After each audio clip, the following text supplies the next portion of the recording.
इस वीडियो में हम बात करेंगे एक मेडिसिन के बारे में जिसका नाम है ब्रोमोक्रिप्टीन। याद रहे, ये कोई एक ऐसी मेडिसिन नहीं है जो आपको बासानी फार्मेसी पे वैसे ही मिल जाए या आप खामखा जाके और ये मेडिसिन ले आएँ। ये एक बहुत ही सेंसिटिव मेडिसिन है, सिर्फ डॉक्टर्स ही प्रेस्क्राइब करते हैं और बहुत सोच समझ कर बहुत स्पेसिफिक डिजीज़ के लिए इस्तेमाल की जाती है। लिहाजा गौर से इस वीडियो को एंड तक देखिए और समझने की कोशिश कीजिए। इस वीडियो में हम इस मेडिसिन की डोजेज फॉर्म, इसके अवेलेबल ब्रांड्स, ये किस तरह से काम करती है और कौन सी बीमारियों में इस्तेमाल होती है, ख़वातीन के लिए प्रेगनेंसी के हवाले से मालूमात और साइड इफ़ेक्ट्स पे बात करेंगे। सबसे पहले तो अपनी स्क्रीन पे आप देख सकते हैं ब्रोटीन का नाम है, ब्रोमोलैक्ट का नाम, पैरलोडेल और साइलोसेट। मार्केट में मुख्तलिफ ब्रांड्स में ये अवेलेबल है। टैबलेट्स में देखा जाए तो पार्लोडेल की 2.5 mg है, कैप्सूल भी अवेलेबल है 5 mg। साइलोसेट भी एक ब्रांड है, 0.8 mg में टैबलेट्स अवेलेबल। अच्छा, ज़रूरी चीज़ें, मैकेनिज्म ऑफ एक्शन देखिए। हमारी बॉडी में एक हार्मोन है डोपामीन, तो ये जो डोपामीन होता है इसके एक स्पेसिफिक रिसेप्टर भी होता है और ये जो आपके पास ब्रोमोक्रिप्टीन है ये डोपामीन के रिसेप्टर के एगोनिस्ट हैं, यानी डोपामीन को ये करते हैं एक्टिव। तो जब डोपामीन एक्टिव हो रही है उससे क्या होगा, डोपामीन के एक्टिव होने से प्रोलैक्टिन जो है उसकी सिक्रीशन बंद हो जाती है। तो जब प्रोलैक्टिन की सिक्रीशन बंद हो गई उससे क्या होगा, जो ब्लड ग्लूकोज लेवल है या ब्लड का जो शुगर लेवल है वो थोड़ा कम हो जाता है।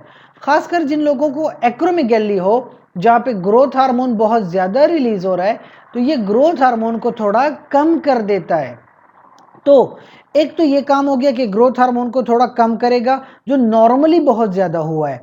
फिर इसके अलावा ब्रोमोक्रिप्टीन सिरकाडियन न्यूरोनल एक्टिविटीज़, जो आपके ये सिरकाडियन रिदम है, आपको किस टाइम नींद आती है, किस टाइम आप खुद ब खुद जाग जाते हैं, हार्मोन लेवल क्या होता है आपका। कभी कभी कुछ लोगों का नॉर्मल ग्लूकोज बहुत ज़्यादा है, ट्राइग्लाइसराइड्स बहुत ज़्यादा, फ्री फैटी एसिड बहुत ज़्यादा होते हैं फास्टिंग कंडीशन में, यानी वो बिना कुछ खाए पिए भी उनका ग्लूकोज लेवल बहुत ज़्यादा होता है। तो ऐसे लोगों के लिए ब्रोमोक्रिप्टीन बहुत यूज़फुल होती है। क्लिनिकल यूजेस देखें तो प्रोलैक्टिन रिलेटेड डिजीज़ हो, हाइपर प्रोलैक्टिनीमिया यानी ब्लड के अंदर जो प्रोलैक्टिन लेवल है वो जब इंक्रीज्ड होता है उसकी वजह से बहुत सारे मसले मसाइल होते हैं ख़वातीन को, जैसे एमेनूरिया यानी बहुत ज़्यादा पेन होता है। अच्छा, गैलेक्टोरिया, गैलेक्टोरिया क्या होता है कि ब्रेस्ट से अपने आप मिल्क आना शुरू हो जाता है। इनफर्टिलिटी भी हो सकती है और हाइपोगोनेडिज्म भी हो सकती है। ऐसी कंडीशंस में ये ड्रग बहुत यूज़फुल है ब्रोमोक्रिप्टीन। वैसे डोज बहुत कम है क्योंकि हार्मोन लेवल पे काम कर रही, तो बहुत ही कम 1.25 से 2.5 mg पर ओरल की टैबलेट से ये स्टार्ट होती है, ठीक है। और मैक्सिमम भी एक दिन में चले जाएं तो 15 mg से ज़्यादा नहीं जाते, ठीक है।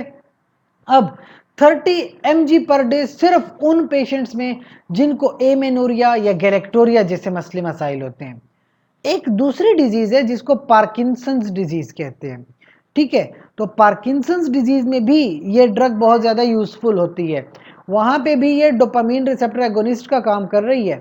तो treatment to levodopa, signs and symptoms क्या होते हैं, बिल्कुल पोस्ट एनसिफेलिक पार्किंसंस डिजीज़। जैसे पार्किंसन डिजीज़ में लोगों को बहुत प्रॉब्लम्स होती हैं, वो सही से चल फिर नहीं पाते, सही से मस्कुलर एक्टिविटी की प्रॉब्लम्स होती हैं, तो वहाँ पे भी ये ड्रग बहुत ज़्यादा यूज़फुल है।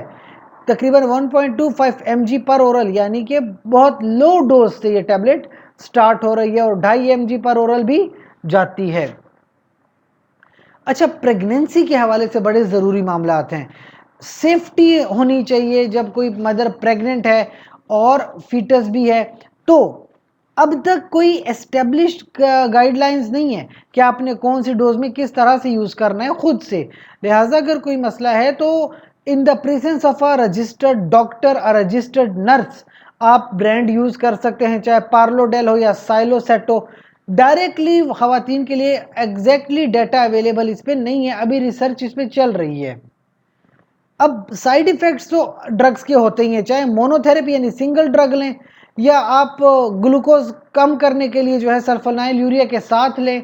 नोजिया, रिनाइटस, जो नोजिया बहुत ज़्यादा है, डोपामीन के रिसेप्टर जब आप एगोनिस्ट करते हो ना तो उल्टियाँ बहुत ज़्यादा आती हैं, उल्टियाँ इसमें बहुत ज़्यादा आएंगी। सर चकराना,